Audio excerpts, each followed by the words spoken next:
Salut les amis, bonjour, bienvenue sur Aquitélé.fr. On est en pleine forme et on est exactement à 1h30 du coup d'envoi de ce match France-Argentine. Alors le 22 novembre dernier, nous étions en direct du stade bordelais, vous le savez. On vous avait parlé de France-Australie, on s'est dit qu'on allait refaire la même chose, on allait refaire le même coup. Et quoi de plus beau que de parler de la Coupe du Monde et de la finale de la Coupe du Monde. On n'imaginait pas le 22 novembre que l'équipe de France pouvait y être, mais quand même, on avait une intime conviction quand on a vu la réaction des Bleus contre l'Australie. Chers amis, aujourd'hui, un programme absolument exceptionnel. D'abord des guest stars, des invités qui nous ont parlé hier de leur passion pour le foot et pour la Coupe du Monde. Nous aurons avec nous dans notre émission Claude Somariba, que vous connaissez tous du collectif Métissé. Nous aurons Marc Vanov, rien que cela, le patron des 150 bistrots régions, il y en a peut-être davantage. Et nous aurons aussi avec nous un Argentin qui devait être normalement sur le plateau mais qui n'a pas pu venir finalement, Mathias Zanetti. Tous vont nous parler de cette Coupe du Monde, de la façon dont ils l'ont vécue, des surprises, mais aussi de France-Argentine. Avec nous sur le plateau, quelqu'un qui incarne, qui représente le district de football de la Gironde. Bonjour Nathalie Lucas. Bonjour Christophe, bonjour à tous. Nous ne l'avons pas précisé effectivement, nous sommes aujourd'hui en direct du district de la Gironde et nous sommes à Bruges, c'est cela? C'est ça, on est très heureux de vous accueillir dans nos locaux de Bruges. Alors, on n'y est plus pour très longtemps puisqu'on est en pleine construction et normalement on devrait déménager d'ici le mois de mars. Donc voilà, très, très heureux de vous recevoir. Et vous serez au domaine du Loré, à Senon, c'est cela? C'est ça, au domaine du Loré, avec un très bel outil de travail pour nos collaborateurs et pour nous. Alors quelqu'un qui connaît formidablement bien le foot, qui était avec nous le 22, il a un petit peu essuyé les plâtres comme nous tous, ça c'était compliqué, les conditions sont un petit peu moins spartiates aujourd'hui. Bonjour Jérémy Berrier. Bonjour à tous, salut Christophe. Alors tu as planché sur tes fiches toi aussi. Je crois qu'il y a une surprise de dernière minute sur la compo de l'équipe de France, mais on ne va pas en parler tout de suite, mais alors, on peut le dire. Normalement, il y a une surprise. Il y aurait une surprise, on en parlera après, mais une surprise qui est plutôt négative. Alors, il va se présenter, Jérémy Berrier. Je ne parle plus d'influenceur parce que tu ne l'es pas. Alors non, je ne suis pas influenceur parce que je ne fais pas de placement de produits ou toutes ces choses-là. Oui. Je suis supporter des Girondins de Bordeaux. J'ai eu une émission à la radio, donc sur les Girondins de Bordeaux qui s'appelle Top Girondins, sur les antennes de la radio ARL. Et donc voilà, aujourd'hui, je fais d'autres contenus, on va dire que je crée du contenu avec les supporters, avec de beaux invités chaque semaine et sur les réseaux sociaux et puis voilà, tout simplement. Merci Jérémy. Je rappelle que la finale va se dérouler au stade Lusail, un stade où les Argentins ont déjà joué à 4 reprises. Jérémy, 4 reprises. Est-ce que c'est un avantage alors que l'équipe de France, pas du tout? Je pense pas. Je pense que quand il y a des matchs de cette telle envergure, on fait quand même abstraction du stade dans lequel on est. Il y aura beaucoup d'Argentins, ça c'est sûr et certain. Ils en annoncent… 60 000. Ouais, voilà, 60 000 quand même. 6 000 Français. 6 000 Français. Mais après, je pense que la concentration sera telle que peu importe le stade dans lequel on est, même si on a déjà évolué, on n'y pense pas forcément, je pense. Alors, Nathalie, parlons un petit peu du district de football de la Gironde. On va se tutoyer, même si on ne se connaît pas bien, on s'est rencontrés il y a toujours 5 minutes, mais c'est pas grave, c'est le tutoiement du foot et du sport en général. C'est ça. Tu t'occupes des compétitions de jeunes. Alors maintenant, avoir une femme dans le football, ça ne choque plus personne. Mais franchement, quand je jouais au foot il y a 40 ans, on n'aurait pas pu imaginer cela. Il y avait très peu de femmes dans le foot il y a 40 ans. Ah, mais ça a bien évolué et heureusement, aujourd'hui, le district de la Gironde, c'est environ 45 000 licenciés. 275 clubs, on a du foot entreprise, on a du foot détente, on a des compétitions féminines. Voilà, on développe le futsal, donc voilà, c'est beaucoup de choses, beaucoup de travail. De plus en plus de femmes dans les instances. Moi, j'ai la chance de faire partie du club des 100 femmes dirigeantes de la Fédé, donc qui nous a aussi aidé à monter en compétences. Et d'avoir un président de district qui est. Alors attends, là c'est un scandale. Il est au Qatar avec tous les présidents de district. Il a bien raison qu'il en profite. On le salue, notre ami Alex, il nous voit là-bas. Il a été avec tous les présidents de ligue et district au Qatar, donc ils sont tous à Doha. Ils vont être déjà au stade, ils doivent être prêts, je pense. Et, ils vont penser très fort à nous quand même. Et tout le personnel de FFF, je crois qu'il y a un avion qui a été affrété par le président Le Gret. Tout le monde est là-bas. Oui, tout le monde est là-bas. Jérémy, franchement, t'aurais pas aimé y être au Qatar? Ah, ça aurait été exceptionnel. Après, c'est toujours bien de le regarder avec des personnes qui nous sont chères. C'est un match important, donc faut que… C'est un match dont on se souviendra dans quelques années. Donc on sait tous où on était pour ce match en juillet 2018 et on saura… Ah ben nous on saura où on était en 2022, ça c'est sûr, nous on le saura, on va s'en souvenir mieux que tout autre. Dites-moi, la première thématique, les amis, c'est de circonstance. Le Qatar a-t-il été une réussite organisationnelle? On a tellement parlé du Qatar, plutôt en mal qu'en bien, que finalement, quand on voit que tout s'est bien passé, que les stades étaient magnifiques, que, bon, ma foi, l'organisation a été sans faille, qu'on en est presque un petit peu surpris, Nathalie. Ouais, alors on est ravis que ce soit passé dans de bonnes conditions, enfin l'organisation de la compétition, que ce soit pour toutes les équipes, etc. Après, sur la nomination du Qatar pour recevoir la Coupe du Monde, bon, T'es plus mesuré. Je suis plus mesurée. Mais force est de constater qu'à aujourd'hui, il n'y a pas eu de faille, tout s'est très bien passé, que ce soit pour les supporters, pour les équipes. Bon. Bon, LGBT. Ouais, ça la ministre a tenté tant bien que mal, tu sais, de défendre la cause. Elle a même réussi, je pense, parce que réussi, si on en parle, ouais. c'est qu'elle a réussi son coup. Ouais. Et elle a eu raison, à mon sens, hein, parce que Amélie, le football, c'est quand même. Ou Léo Castera, c'est ça. Ouais. Le football, c'est quand même synonyme de liberté, donc la cause LGBT, c'est aussi synonyme de liberté. Donc, d'un point de vue organisationnel. C'est dur à dire, hein. C'est pas évident à dire. C'est dur à dire. Tu aurais dû prendre l'apéro juste avant, hein. Peut-être que ça aurait été mieux. Peut-être que je l'ai trop pris, justement. Mais en fait, tu vois, je voulais tester les qualités de mes candidats. Organisationnels, c'est difficile à dire. Pour démarrer une émission, c'est terrible. En termes d'organisation, donc le Qatar, c'est vrai qu'on a eu des stades qui n'étaient pas tout à fait pleins, un peu trop souvent, même dans des matchs de la phase finale. Donc ça, c'est assez dommage. Donc oui, il y a eu tout l'extra sportif. Il y a eu 3 journalistes qui sont morts durant la compétition. Donc là, on met un gros point d'interrogation dessus. Qu'est-ce qui leur est arrivé à ces 3 journalistes? Des choses diverses. Ouais. Il y a eu la famille d'un des 3 journalistes qui a dit qu'il n'y avait pas de rapport, enfin que c'était une mort naturelle. Mais après, c'est quand même bizarre d'avoir 3 journalistes qui meurent sur une compétition. C'est que mon avis. Et ça fait partie aussi de tout ce qui entoure le. Ça fait partie des fantasmes de ce Qatar à qui on a attribué cette Coupe du Monde. Après, si on enlève tout l'extra sportif, c'est sûr qu'en termes d'organisation, c'est une compétition qui s'est quand même très bien déroulée. Le président Macron n'a pas dit autre chose.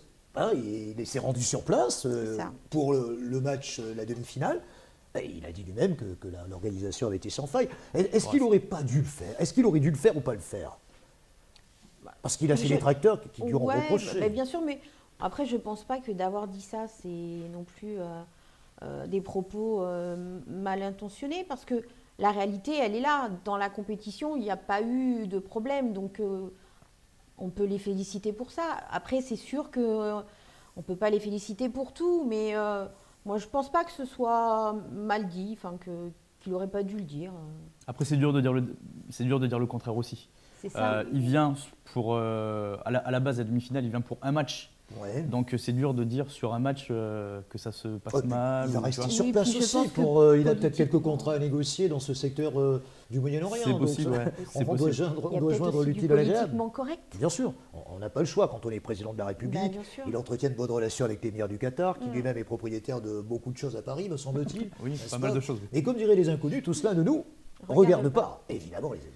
Bon, eh bien écoutez, on a quelqu'un qui va bientôt aller passer des vacances en Floride. Voilà. Cet homme-là, que nous allons écouter dans quelques instants, étant passionné de foot, c'est quelqu'un qui a une histoire tellement riche, Claude, puisqu'il a été disjockey, je ne sais pas si tu le sais, dans plein de discothèques, ça s'appelait l'Écureuil, ensuite le Soft, il a été disjockey au Macumba, il a été un des meilleurs disjockeys de France, il a été propriétaire du Macumba. Et à la fin des années 2010, il a monté ce groupe qui est devenu un des groupes les plus populaires de France, Collectif Métissé. Le 31 octobre dernier, Claude Somariba, puisque c'est de lui dont il s'agit, était à l'Olympia, il a fait carton plein, il était complet. C'est un passionné de foot, il a été gardien de but. Il nous donne son sentiment sur la Coupe du Monde. Chers amis, pendant 5 minutes, on se délecte à l'idée d'entendre Claude Somariba dans notre opération Destination Qatar. Ce qui me concerne, pour l'organisation du Qatar, je m'attendais à pire. Après, sportivement, c'est une réussite. Après, ce qui s'y passe là-bas, je dois avouer que je ne me suis pas vraiment penché sur la question. Mais je pense que comme il y avait des polémiques, on s'est attardé sur pas mal de détails. Mais qui dit que dans d'autres organisations, il n'y a pas eu des problèmes. Donc voilà, moi je m'attache qu'au côté sportif. Comme ça, au moins, je reste focal sur le football. J'ai joué au football en 2 périodes. J'ai eu une première période de tout gamin jusqu'à l'âge de 17 ans où j'ai fait pas mal de belles choses, où j'ai notamment quand j'étais cadet, ce qui est maintenant U15, était surclassé en junior honneur ou ce qui est U18. Je jouais également avec parfois avec l'équipe première qui était en division d'honneur, qui est l'équivalent maintenant de la nationale 2 ou 3. Enfin bon, j'ai fait des belles choses. Et puis, après ma carrière de boxeur, j'ai repris le football où j'ai de nouveau pu jouer à un très très bon niveau avec des très bons joueurs, style Lamine Diatta et bien d'autres. Et voilà, et ce poste de gardien de but me tient à cœur. Et d'ailleurs, mes deux fils ont repris le flambeau. Le grand, bon, depuis, a arrêté le football, mais le petit qui a 14 ans joue au FCBA. Et c'est une fierté d'avoir un gamin gardien de but et qui le fait plutôt très, très bien. Pendant cette Coupe du Monde, j'ai pas mis de poste du tout. J'ai regardé essentiellement la France pour ne rien te cacher parce que je n'ai pas eu le temps matériel de tout regarder. Je regardais les résumés. De temps en temps, je tombais sur des gros matchs et donc je me laissais un petit peu aller devant la télé, mais j'ai tellement une activité importante que je ne peux pas me permettre, comme certains, de faire tous les matchs. Bon, j'ai fait la priorité à l'équipe de France et puis j'ai aussi regardé un petit peu les temps forts. Voilà. Moi, je suis pro-français, donc je suis à fond pour la France. Je pense qu'on va les battre parce on a plus d'atouts que cette équipe d'Argentine. Je pense on peut, dans ces circonstances-là, se sublimer. Je sens un grand match de Mbappé qui a été frustré par le marquage des Anglais en quart de finale, qui contre le Maroc a fait son match malgré ce que peuvent dire les détracteurs, mais on a quand même on a des temps forts. On a un Lloris qui est éblouissant. Moi qui suis gardien de but, je dois reconnaître que Lloris fait sa meilleure Coupe du Monde, fait son meilleur, ses meilleurs matchs que j'ai vus en équipe de France. Il a été impérial. Très, très grand Lloris. Griezmann aussi, Griezmann fait mais après, intrinsèquement, toute l'équipe est bonne, mais bon, on a des maillons forts. Olivier Giroud, Griezmann, Lloris, Mbappé. On a beaucoup de maillons forts. Les Argentins, leur maillon fort, c'est Messi. On sait que Messi est un très bon joueur, mais on a de quoi le museler. Donc voilà, et puis les autres sont bons, mais c'est normal quand on est en finale de la Coupe du Monde, on peut être que bon. Mais je crois fort en la victoire de l'équipe de France. Je suis très surpris de cette Coupe du Monde par la qualité des matchs, par les équipes qui ont été surprenantes. On a vu notamment le Maroc, on a vu aussi le Japon, on a vu des équipes surprenantes. On a eu des surprises, l'Allemagne aussi qui a été sortie rapidement. Voilà, mais je trouve que c'est une très belle Coupe du Monde au niveau footballistique. Après le reste, j'aurais tendance à dire que si on commence à s'attacher à tout, on ne fait plus rien dans la vie. Donc voilà, vivons ce football, vivons la grande joie que l'équipe de France nous amène. Et, euh, et puis, voilà, je trouve que c'est une très belle image du football. L'arbitrage a été relativement bon. Il y a eu quelques matchs mais voilà, les joueurs ont été bons. On a vu des beaux matchs. Moi, je trouve que c'est une très belle Coupe du Monde. Je suis très, très surpris. J'étais très sceptique. J'avais pas l'intention de boycotter parce que voilà, mais j'avais pas l'intention de me pencher vraiment dessus. Et j'ai été très vite pris au jeu de cette qualité footballistique. Mon actualité, je viens tout juste de terminer ma tournée 2022. Mon actualité, c'est enregistrer un nouvel album pour l'été qui sortira le 2 juin 2023 avec des singles chaque mois. Donc là, on a fait les shootings photos. Là, on est en studio. On va faire les vidéos, on va faire les clips. On a vraiment beaucoup de travail avant de redémarrer au printemps une actualité 2023 qui sera très fournie. Et puis dans l'actualité, on sera pour le Nouvel An sur C8 avec Patrick Sébastien et finir l'année et la commencer en fait, ça fait toujours plaisir. Bienvenue sur Destination Qatar et sur Aquitélé.fr. C'est la finale de la Coupe du Monde, les amis. Nous sommes au siège du district de football de la Gironde et on vous présente cette finale comme on sait le faire aussi en province. La télévision, c'est pas seulement qu'à Paris, c'est aussi en province, c'est à Bordeaux. Et après une petite ouverture sur en quelque sorte le contexte, la contextualisation de cette Coupe du Monde, pourquoi on a donné la Coupe du Monde au Qatar, la façon dont ça s'est passé, la bonne organisation de cette Coupe du Monde. Eh bien, nous allons nous intéresser aux révélations et également aux confirmations de ce mondial. Alors, révélations et confirmations ont été nombreux parce que effectivement, il y a eu les équipes qu'on attendait, mais il y a eu aussi celles qu'on n'attendait pas. Nathalie, quelle équipe n'attend-on? Oh là, je vais réussir à dire. Le Maroc. Pas. Le Maroc. Le Maroc, bien sûr. Le Maroc qui a fait un super parcours avec des joueurs qui avaient une envie extraordinaire. Non, franchement, on les attendait pas du tout là. On les voyait pas sortir de phase de poule. Et voilà, comme quoi, il y a toujours des surprises dans ces Coupes du Monde et c'est bien. Et ce fut le cas. Des joueurs qui, pour la plupart, jouent en Ligue 1, pas forcément dans des grands clubs. Quel est le joueur marocain qui t'a le plus impressionné? Alors, on connaissait Ziyech, bien sûr, mais... Oui, bien sûr, il y a des joueurs qu'on connaissait. En-Nesyri aussi, l'attaquant de Séville. Ouais. Moi, si je devais citer un joueur parmi tous ces très très bons joueurs qui ont composé cette équipe du Maroc et qui ont réussi de grosses performances, parce que... 6. Il y a eu Amrabat, il y a eu le gardien aussi, Bounou, qui a été très très fort et qui a prouvé, parce qu'en Espagne, ça il le savait, hein, que ça faisait partie des meilleurs gardiens du monde. Donc c'est deux joueurs que je cite, mais on aurait pu en citer 3-4 de plus. Ils ont vraiment été très très forts, les Marocains, ils ont joué avec le cœur plus qu'avec les jambes. Et il y a aussi des joueurs du côté de la Croatie qui ont été très bons. Le jeune défenseur central, Gvardiol. Il y a eu le gardien aussi, dont j'ai oublié le nom, mais qui joue en Croatie, mais qui ne va pas y jouer très très longtemps. Et il y a eu de belles surprises. De toute façon, dans toutes les compétitions, à chaque fois internationales, il y a toujours quelques joueurs qui se font connaître. Et je pense que le Maroc, là, ils ont frappé un grand coup. Oh, c'est pas nouveau, des surprises. En 2002, on avait eu la Turquie et la Corée en demi-finale. Tu t'attendais à une telle prestation du Maroc également, Nathalie? Non, parce que c'est vrai que jusque-là, ils avaient performé, mais voilà, sans plus, quoi. Mais là, je trouve vraiment que, tu as raison, Jérémy, ils y sont allés vraiment avec le cœur.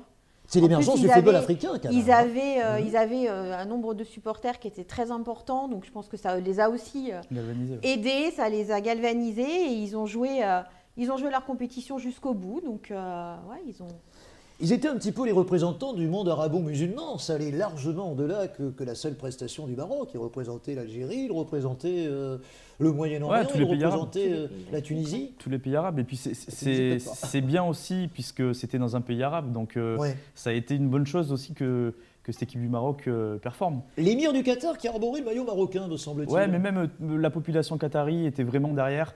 Il y a eu des médias qui ont un petit peu censuré l'équipe du Maroc au début de la compétition, notamment en Algérie, et où ils donnaient les résultats des matchs sans jamais prononcer. Tu connais les relations antagonistes entre les deux pays. Et au fur et à mesure de la compétition, à la fin, il y avait même un engouement en Algérie, même des médias, pour cette équipe du Maroc. Donc je pense qu'ils ont conquis tout le monde.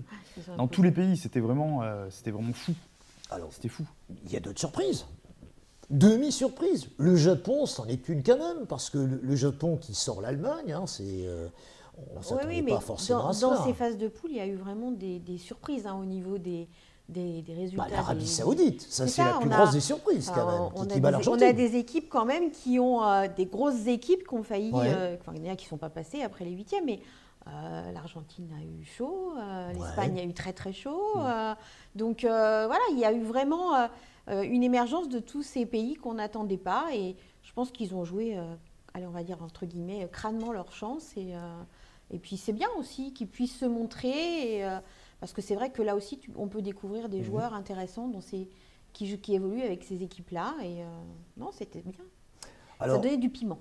Jérémy, l'Espagne, Nathalie en parlait à l'instant, c'est une déception. Est-ce que c'est pas la limite du jeu de possession à la Luis Enrique qui veut jouer comme au Barça, mais finalement un football qui n'est pas forcément très réaliste? Est-ce que c'est pas la mort du football de possession avec cette Coupe du Monde? Non, je pense pas. Le point faible de cette équipe d'Espagne, à mon sens, c'est que c'était de très jeunes joueurs. Il y avait vraiment des jeunes joueurs. Donc tu sais que tous les collectifs qui réussissent, il faut qu'il y ait une alchimie de créer, et ça prend du temps. Gavi, c'est quel âge, 18, 19 ans? Ouais, à peine, ouais. Donc c'est vraiment très jeune, même Pedri, même il y a aussi un attaquant qui est très très jeune. Donc faut leur laisser le temps de grandir, mais je pense que c'est des joueurs dans 4 ans à la prochaine Coupe du Monde, ça sera déjà beaucoup plus solide et il faudra vraiment s'en méfier, ça va tourner. Après, si tu me parles de fin de cycle, je pense à l'Allemagne. Ah oui. L'Allemagne, c'est une vraie fin de cycle. Ils avaient une défense qui était très très fragile, peut-être historiquement la plus fragile de l'histoire de l'Allemagne. Et donc, je pense que ouais, l'Allemagne, c'était une fin de cycle. L'Espagne, c'est un début de cycle. Alors il y a quand même des confirmations, on attendait le Portugal et on a vu le Portugal, notamment un extraordinaire huitième de finale, hein, c'était bien en huitième, où il balait les Suisses, 6-1 me semble-t-il, et après pour tomber de façon assez inexplicable contre le Maroc. Ils ont fait une grosse performance contre les Suisses et finalement derrière contre le Maroc, on les a trouvés un peu en dedans quand même. Ça a été compliqué. Alors après, je pense que cette équipe de Maroc, un peu inconnue de tout le monde aussi, ça ne doit pas être évident à jouer. Parce que quand on a l'habitude de jouer contre certaines équipes, on connaît un peu leur système de jeu, etc. Là, c'est un peu la découverte, avec des joueurs qui se sont battus jusqu'au bout. Ils ont vraiment été chercher au fond de leur trip pour finir les matchs.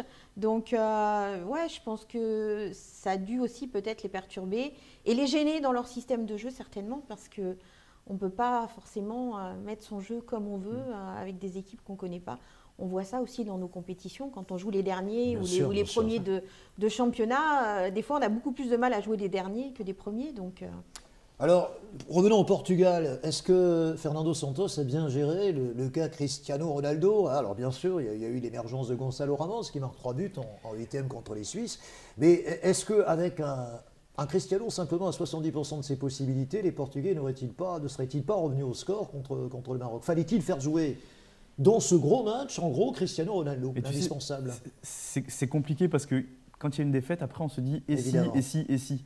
Mais au final, contre la Suisse, comme disait Nathalie, le Portugal, ils sont. C'est un match de malade. Il y a un triplé du 9. Gonçalo Ramos. Voilà, de Ramos qui met un triplé. Donc derrière, comment tu veux l'enlever? C'est pas possible. On ne peut pas l'enlever. Donc je pense que Ronaldo, c'est 37 ou 38 ans. Donc il y a un moment donné où oui, ça faisait un bon finisseur, tu vois, un bon finisseur de rencontre. Je pense qu'il était bon pour les 15-20 dernières minutes. Et Dieu sait que j'adore Ronaldo. Mais je pense que oui, les choix de Santos, ils n'ont pas été si mauvais que ça. Et malgré tout, je pense que Santos, il a bien fait aussi de démissionner. Mais il n'avait pas trop le choix. Ça faisait trop longtemps qu'il était sélectionneur du Portugal. Bienvenue les amis, je vous rappelle que c'est Destination Qatar, on est en direct du district de football de la Gironde et bien évidemment on refait la Coupe du Monde et on va vous parler dans quelques instants, il va de soi, de France-Argentine. Il y a une semaine, jour pour jour, on était dans les starting blocks quasiment, parce que le match avait lieu à 20h me semble-t-il, pour France-Angleterre. Est-ce que les Anglais, c'est une déception quand on voit le jeu qu'ils ont produit, ne serait-ce que contre l'équipe de France? Alors, on cherche toujours le ballon d'Harry Kane. Il paraît qu'il serait satellisé sur Mars. Est-ce que tu confirmes cela? Il aurait été vu à Pessac-Centre. À Pessac-Centre, donc absolument. On va mener l'enquête. Bon, on va essayer de le retrouver. C'est terrible, hein. Qu'est-ce qu'on se moque de ce pauvre Harry Kane, hein. Il ne mérite pas ça quand même. Ouais, non, parce que c'est un grand joueur, il ne mérite pas ça. Ouais. C'est vrai que là, bon, tant mieux pour nous, hein, parce que je pense que revenir à 2-2, ça n'aurait pas été le même match après. Ah, je crois ça aurait été beaucoup plus compliqué parce qu'on a quand même souffert. On ne va pas se mentir. Mais c'est là qu'on voit aussi que l'équipe de France, même dans la souffrance, elle arrive à faire de belles choses et à relever la tête. Ouais, c'est ça, il y a vraiment un supplément d'âme. Donc oui, non, le pauvre, je ne voudrais pas être à sa place parce que c'est terrible. Et puis face à son ami en plus, puisqu'ils sont très amis avec Hugo. Elle est peut-être là l'erreur aussi. Peut-être, c'est toujours facile après coup. Mais franchement, ces Anglais, on les annonce toujours gagnants, ils sont toujours perdants, ils n'ont rien gagné depuis 1966. C'est quand même là aussi une petite déception. Ils sont finalistes de l'Euro, ils perdent au péno.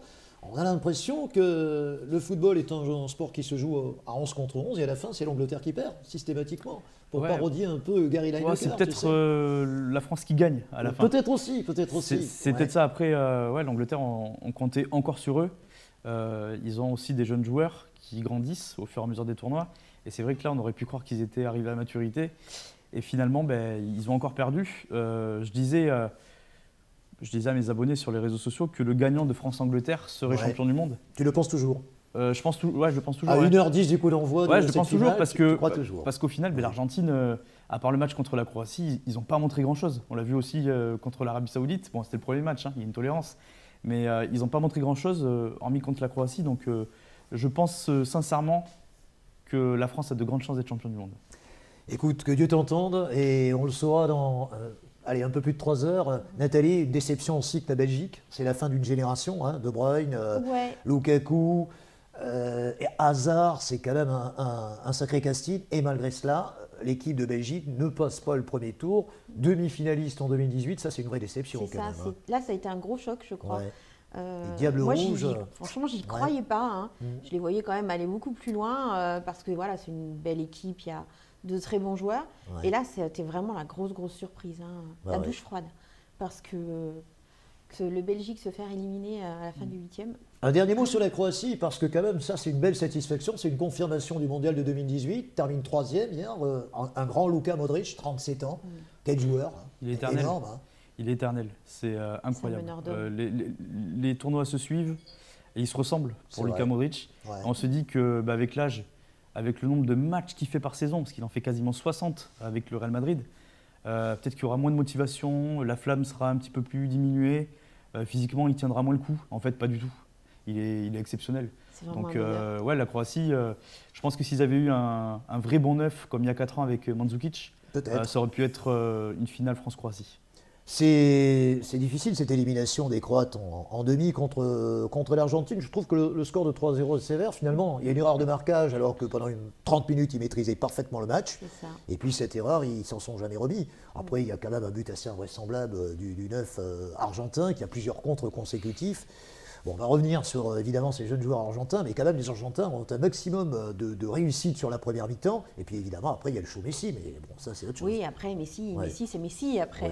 Mais c'est vrai que la Croatie, c'est vraiment une belle équipe. Modric, c'est un meneur d'hommes. Enfin, il sait les mener, il leur donne aussi, je pense, même aux jeunes qui arrivent, cette envie, cette passion qu'il a.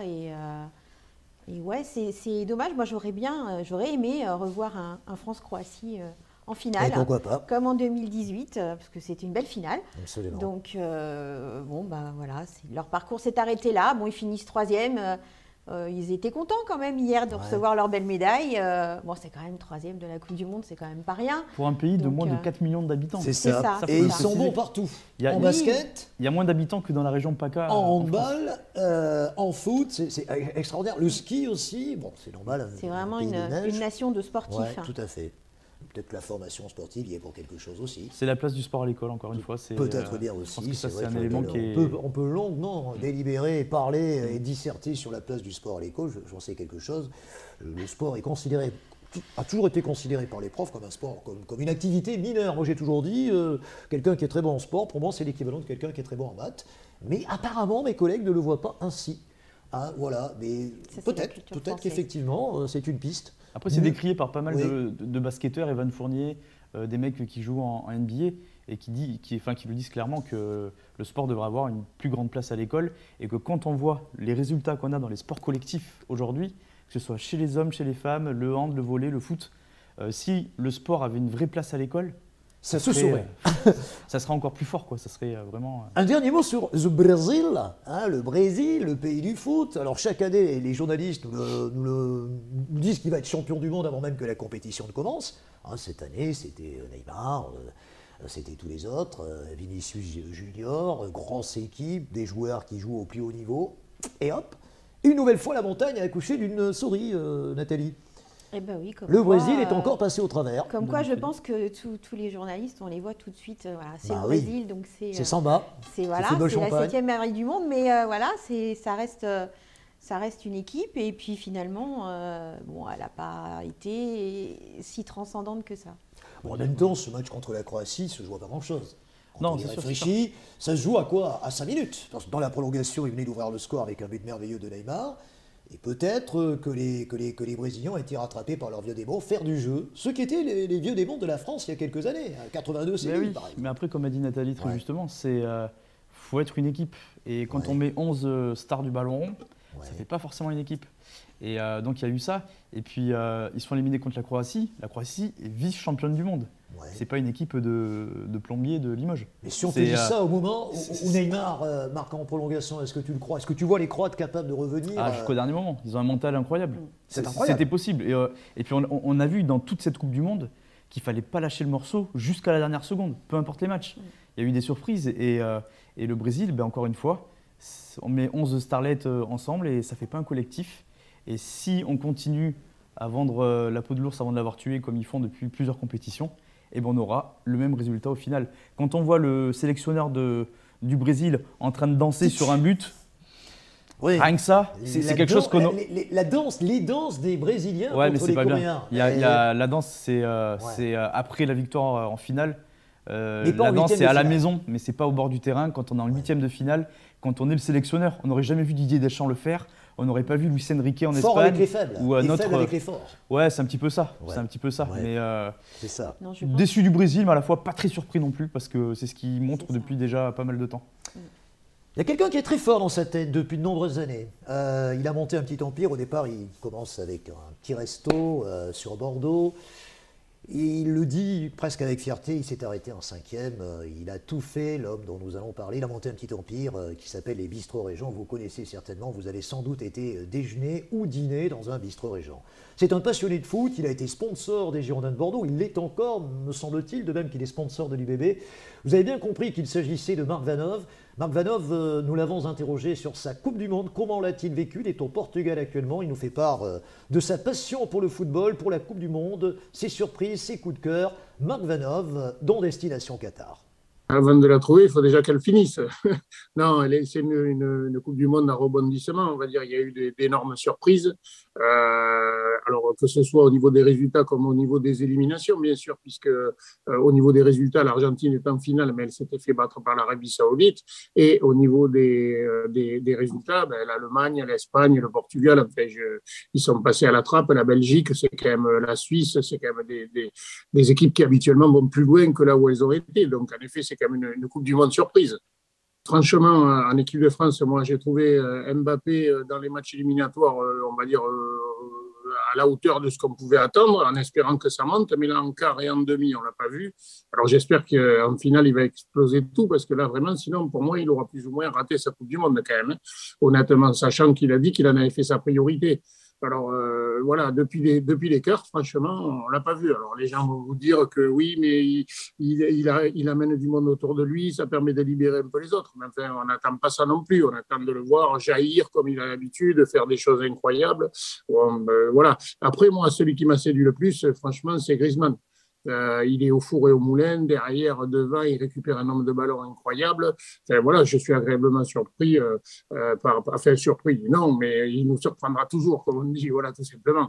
Moi, c'est ce joueur qui sort le plus du lot pour moi. Je pense que c'est très équilibré, c'est du 50-50. D'abord, sur un match, c'est souvent du 50-50, mais là, les équipes, pour moi, sont quand même d'un niveau presque identique, avec des stars des deux côtés. Tout le monde peut faire la différence, aussi bien côté argentin que côté français. Je pense que ça va se jouer sur pas grand-chose, mais j'espère bien sûr que la France remportera sa 3e étoile. Ça, c'est évidemment. Bon, après, on joue chacun la 3e étoile, puisque l'Argentine a 2 étoiles, nous, on en a 2. Il y a Messi d'un côté, Mbappé de l'autre. Bon, écoutez, moi,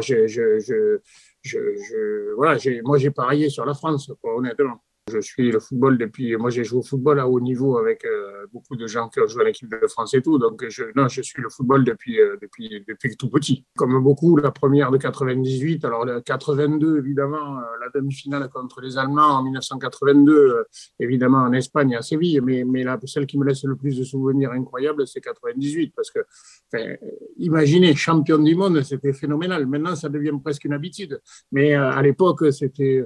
moi, je suis parti de chez moi pour la fêter, je suis rentré 48 heures après, ma femme me cherchait partout, quoi. Je veux dire, c'était de la folie. On a réuni les amis, on est à la maison, j'ai préparé, comme on dit, la gamelle avant, puisque le match est à 16h, et bien sûr, là, on va se mettre tous devant en encourageant évidemment l'équipe de France. Tous les matchs de l'équipe de France et les gros matchs, on va dire, de football ou les grosses activités sportives sont diffusés, mais dans tous les bistrots régents, il y a des télés et le match sera évidemment diffusé sur tous les écrans bistrots régents. Pour que la journée soit bonne, il faut qu'il gagne, c'est pas compliqué.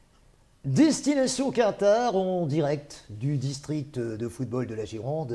Nous sommes en direct et attention, dans exactement 58 minutes, c'est le coup d'envoi de la finale de la Coupe du Monde entre la France et l'Argentine.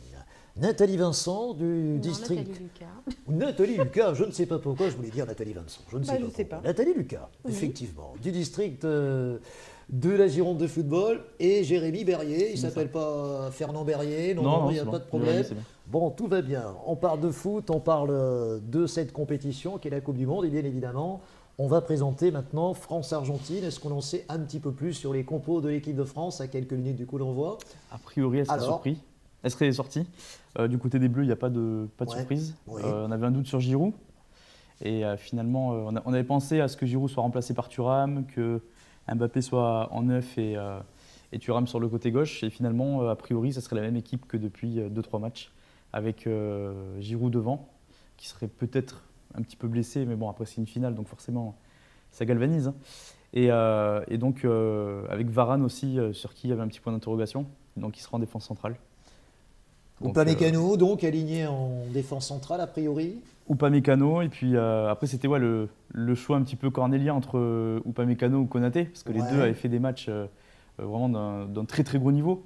Donc Deschamps a tranché, ce sera Upamecano. En gros, c'est la même équipe que contre l'Angleterre. C'est la même équipe, voilà. Je ne suis qu'à moitié surpris parce que Dédé, en général, il est quand même assez conservateur, il n'aime pas changer ce qui marche. Ouais, c'est vrai, il est assez constant là. Il est assez constant là. Ouais.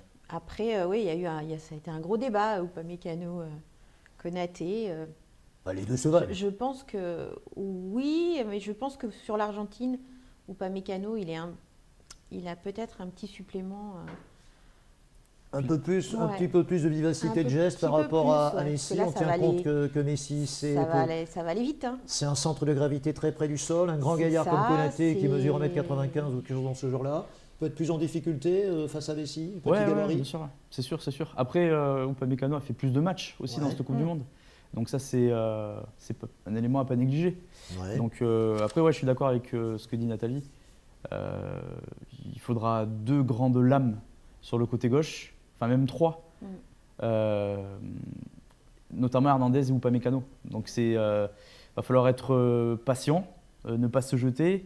Il va falloir être patient avec Messi, parce que ça va être compliqué, c'est le match de sa vie. Il s'est raté en 2014, il se rattrapera en 2022. Et il ne faut pas qu'on se rate non plus, parce que sinon la coupe va nous passer sous le nez. On a les médias du monde entier qui sont contre nous, Nathalie. D'après ce que je sais, beaucoup souhaitent la défaite de la France. Nous sommes l'Allemagne d'hier. Non, je dirais plus qu'ils souhaitent la victoire de l'Argentine pour Messi. C'est vrai. Puisque c'est le seul titre qui manque à son immense palmarès. Donc, je ne dirais pas qu'ils sont contre nous, je dirais qu'ils sont pour l'Argentine. Parce que, c'est juste pour compléter le palmarès de Messi, pour qui ce sera la dernière Coupe du Monde. Donc, non, pas d'hostilité, je pense pas. Donc, vraiment. On exaspère un peu, non, Jérémy? Finalement, on n'aime pas les équipes qui gagnent. Ouais, mais ça, normalement, c'est un trait de caractère français de ne pas aimer les gens qui gagnent. Les médias étrangers. Mais oui, comme a dit Nathalie, on veut la victoire de Messi. Et puis la France, c'est bon, elle a déjà eu un titre en 2018. Donc, si elle n'est pas sacrée cette fois-ci, c'est pas si grave. C'est un petit peu l'état d'esprit des gens. Sauf que non, il faut que la France gagne. Et on voit même des anciens internationaux français comme Giroud ou Trezeguet qui n'ont pas hésité à dire que Messi mérite de gagner la Coupe du Monde, ce qui est quand même assez effarant. Et moi, ça me choque. Quand on a défendu les couleurs de son pays, de souhaiter sa défaite pour la victoire d'un joueur. Après, Messi, c'est pas un pot de départ aujourd'hui. C'est une finale de Coupe du Monde. Donc il peut y avoir n'importe qui en face, faut gagner. Et que ce soit Messi ou pas. Tu me disais, Nathalie Lucas et non Nathalie Vincent, que tu t'occupais aussi un petit peu de l'arbitrage. Voilà quelqu'un qui va avoir un rôle déterminant aujourd'hui, Simon Marcignac, qui a arbitré, me semble-t-il, le dernier France-Tunisie, si je ne m'abuse. On imagine bien que les Argentins vont imposer une épreuve de force. À la limite, je pense notamment à un certain Nicolas Otamendi, qui n'est pas le dernier pour mettre des coups. Paredes ne jouerait pas a priori, encore à confirmer, mais si on part sur une défense à 5, c'est Lisandro Martinez était aligné, donc Paredes ne jouerait pas. Est-ce que Simon Marcignac devra absolument se faire respecter, sortir quelques cartons s'il le faut? J'ai remarqué qu'il y avait peu de cartons durant cette Coupe du Monde, Nathalie. Je trouve qu'il y a peu de cartons, il y a des fois peu de fautes de signaler, pardon. De temps en temps, je pense que... Contre Mbappé l'autre jour, par exemple. Oui, contre Mbappé, mais pas que. Je trouve que des fois, il y a des fautes qui méritent d'être sanctionnées par des cartons qui ne le sont pas. Et à côté de ça, sur certains matchs, on a vu des fautes totalement anodines être couronné par un carton jaune. Et là, on ne comprend pas. Derrière, 10 minutes après, il y a un joueur qui se fait sécher sur le terrain. On siffle faute, mais il n'y a rien. Donc il y a quand même un déséquilibre, je trouve, dans la signalisation des fautes. C'est pas... Alors oui, l'arbitre, il faudra qu'il se fasse respecter parce qu'en face de lui, il trouve 2 équipes avec des joueurs importants. Mais bon, après, je ne pense pas que ça lui fasse très peur non plus, cet arbitre. Est-ce que tu comprends l'espagnol, Jérémy? Un poco. Queremos ganar la tercera. Voilà ce que disent les Argentins. Nous voulons gagner la 3e et nous voulons de nouveau rêver. Et nous voulons de nouveau rêver. Une petite chanson qui s'appelle Muchachos. Tu sais, c'est l'équivalent de Gala, de Freed from Desire. C'est ce qu'ils chantent partout en Argentine. Est-ce qu'ils veulent vraiment gagner la 3e, la tercera? Est-ce qu'ils vont tout mettre en œuvre pour le faire avec ce nouvel entraîneur? Enfin, nouvel entraîneur depuis 2018, Lionel Scaloni. Qui semble bien réussir, puisque faut-il le rappeler, les Argentins avaient gagné la Copa América en 2021. Ouais, puis c'est un entraîneur en plus en qui les grands anciens entraîneurs et joueurs de l'Argentine ne faisaient pas du tout confiance. Ouais. Et c'est quelqu'un qui a dû s'imposer. Donc ouais, comme tu as dit, ils ont gagné la Copa América. Après, ouais, l'équipe d'Argentine, il faudra qu'elle mette quand même d'autres ingrédients que ceux qu'elle a mis depuis le début de la compétition, parce qu'il y a quand même pas mal d'agressivité. Il y a quand même peu de fair play et c'est vraiment une sale image qu'elle donne depuis le début de la compétition. Donc je pense que si elle s'énerve un petit peu trop, s'il y a un petit peu trop d'anti-jeu dans les premières minutes de ce match… À condition que Simon Marcignac veuille bien sortir quelques cartons, on en revient toujours au même point. Si on n'a pas un Paredes sur le terrain, ça peut être pas mal, parce que je trouve que depuis le début de la compétition, quand même, il cumule. C'est franchement des fautes… Elle est vraiment à la limite de la grossièreté, voire même plus. De l'anti-jeu, ouais, je ne trouve pas qu'il soit dans un état d'esprit, serein, quoi. Enfin, il est vraiment là. Il va plus pour faire mal que pour autre chose. Alors bon, en plus, on sait qu'avec Kylian Mbappé, ce n'était pas forcément les meilleurs amis dans le vestiaire à Paris. Donc, s'il est sur le banc, tant mieux pour nous, on va dire. Parce que je pense que oui, il va y avoir quand même… des tacles très appuyés, il va y avoir, je pense qu'il va falloir faire attention, ça va jouer quand même pas mal au physique. Il y a un membre de l'équipe d'Argentine, j'ai oublié son nom, un journaliste lui a demandé par quelle manière on pouvait arrêter Mbappé, et lui a répondu en lui mettant une grosse patate.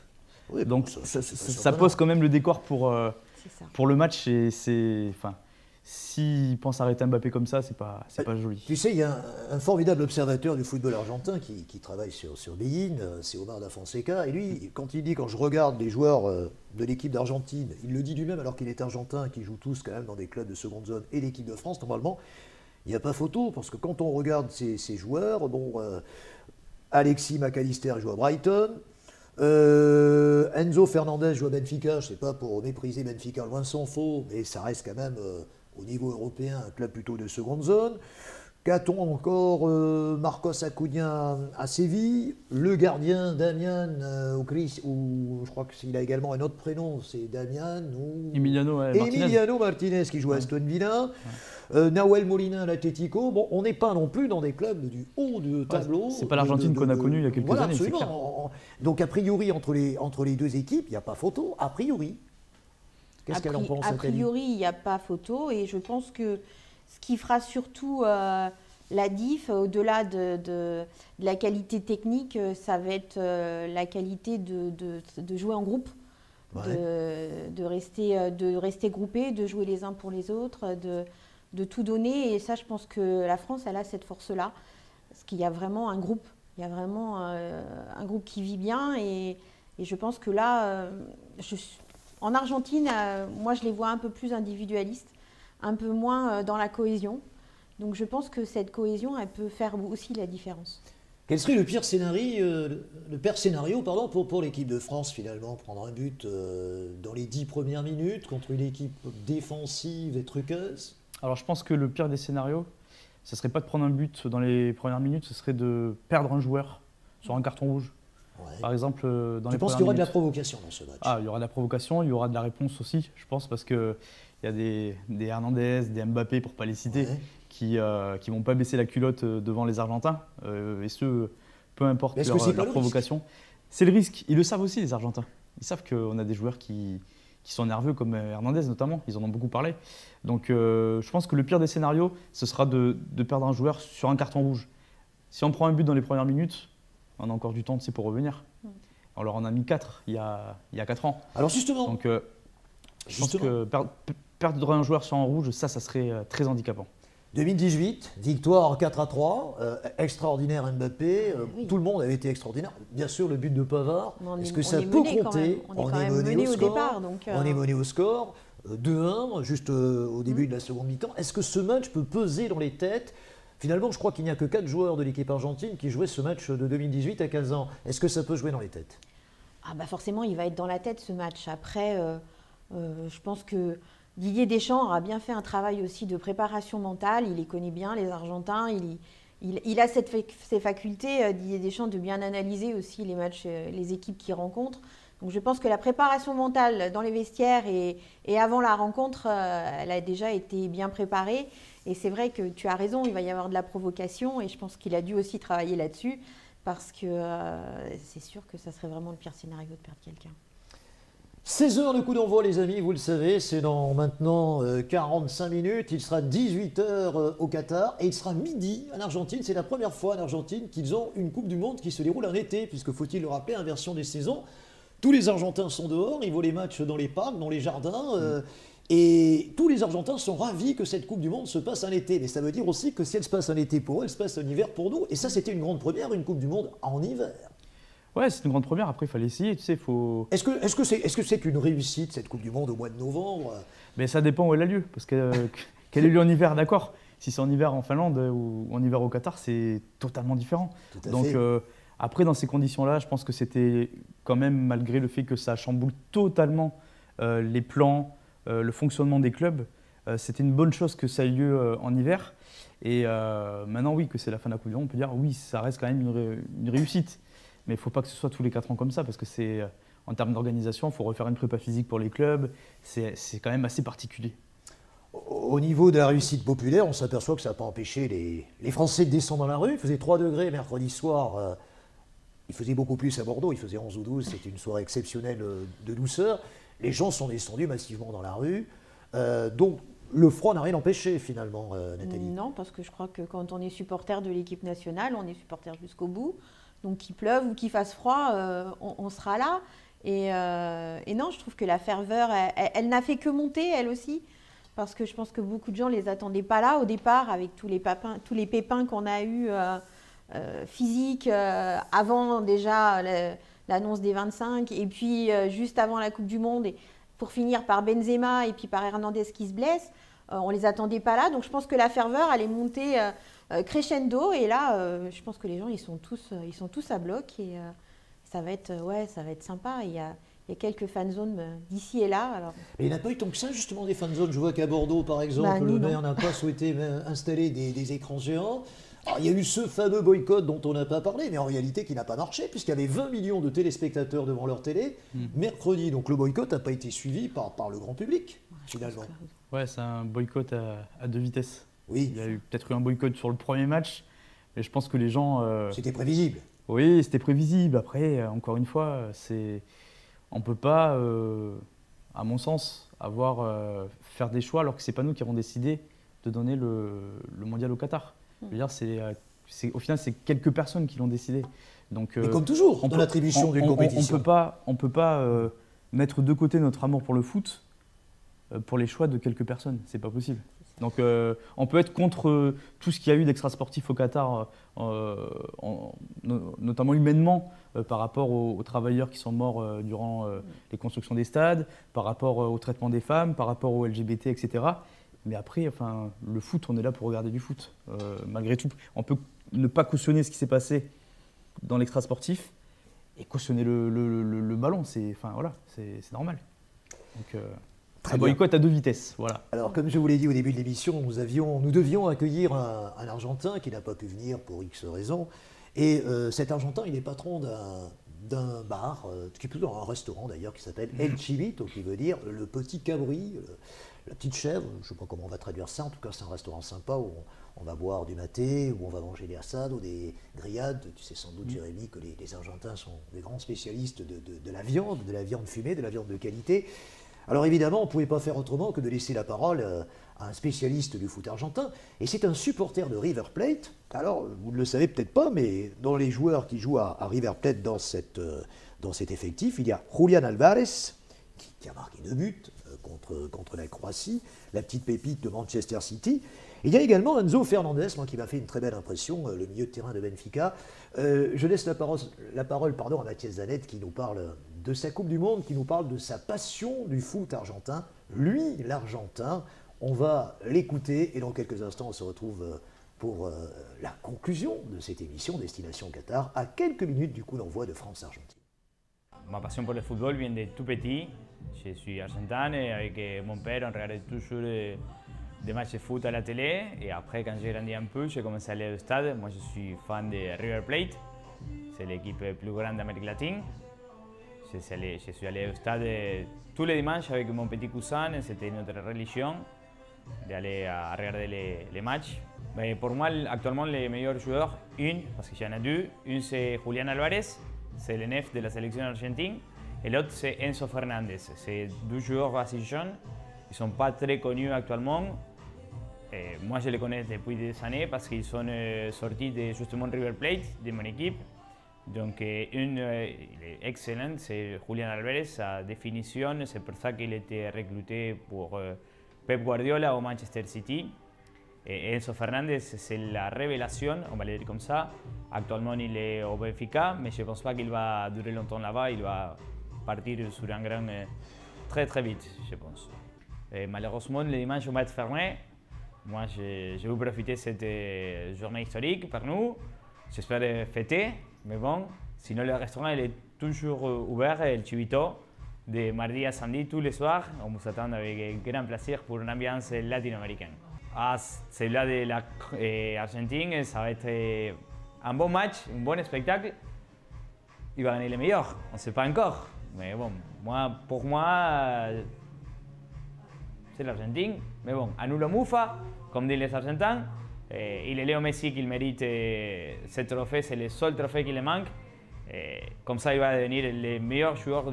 Il est déjà le meilleur joueur de tout le temps, mais c'est le seul trophée qui lui manque pour devenir le Messias, quoi.